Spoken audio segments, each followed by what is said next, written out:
Nadali sa aksidente ang dalawang magkapatid habang sugatan ang isa nilang kamag-anak matapos masangkot sa karambola ng tatlong sasakyan ng kanilang tricycle sa bypass road sa barangay La Torre sa bayan ng Talafera, Nueva Ecija.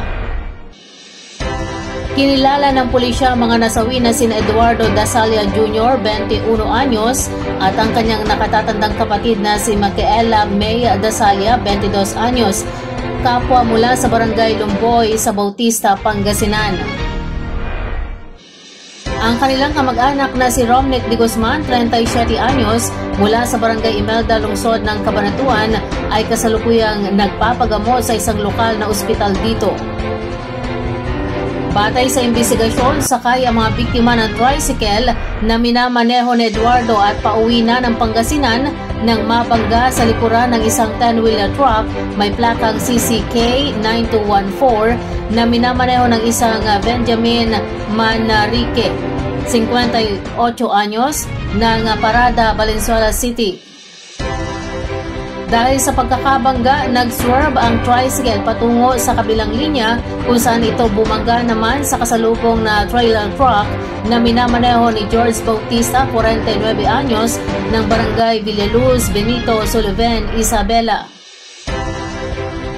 Dahil dito nagtamo ng matitinding pinsala ang driver at mga sakay ng tricycle at agad silang dinala sa Talavera General Hospital kung saan idineklarang dead on arrival ang magkapatid. Napag-alamang parehong graduating students ang magkapatid na Dasalia kung saan si Eduardo ay kumukuha ng kursong BS Criminology at si Micaela May naman ay nasa kursong BS Secondary Education sa Pangasinan State University.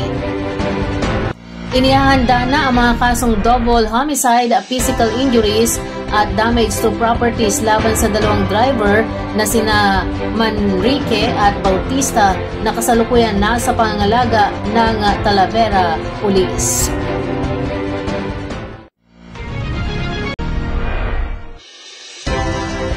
Nagkaloob muli ng libreng school supplies at gamit ang pamunuan ng Barangay Pagas, Cabanatuan City sa pangunguna ng pamilya ni ABC at Pagas Chairman Christopher Lee sa mga batang nakapag-enroll ngayong pasukan. Unang inianunsyo sa official Facebook page ng barangay ang pamahagi ng libreng school supplies at mga gamit ng mga batang naka-enroll sa pribado at pampubliko eskwelahan mula nursery, kinder at grade 1 to 6, babae at lalaki na residente ng nasabing barangay. Kumpleto ang mga opisyales ng barangay nang maipamahagi ang mga gamit noong June 12, araw ng Huwebes, na nagsimula ganap na alas 8 ng umaga sa barangay covered court.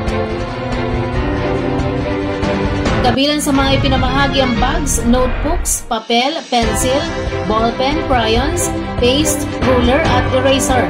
Complete uniform din para sa mga bata mula nursery to grade 6, mapababae o lalaki, at may karagdagang pang-crocs para sa kanila. Nabatid na una nang binigyan ng staff ang mga magulang ng mga batang benepisyaryo ng libreng school supplies ng mga barangay worker upang mas maging maayos at coordinated ang pamahagi ng mga gamit.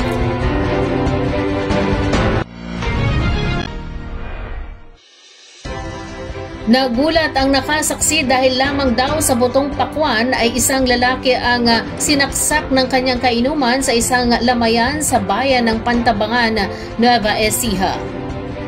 Kinilala lamang ng pulisya ng Pantabangan ang biktima na isang 30 anyos na magsasaka, samantalang ang suspek naman ay ang 37 anyos na kumpare nito na kapwa residente ng barangay Marikit sa naturang bayan. Sa imbestigasyong isinagawa ng pulisya ay nagiinuman ang dalawa kasama ang iba pa nilang kabarangay sa isang lamayan nang biruin daw ng biktima ang suspek sa pamagitan ng pagbato dito ng butong pakwan. Dahil umano dito na insulto ang suspek sa ginawa ng biktima kaya't agad siyang kumuha ng patalim at sinaksak ito sa ulo.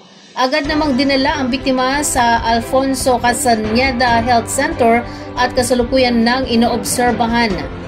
Agaran namang rumisponde ang tropa ng Pantabangan Police Station kung kaya't matagumpay na naresto ang suspek sa isinagawang follow-up operation. Nakakulong na ngayon ang suspect at haharapin ang kasong frustrated homicide.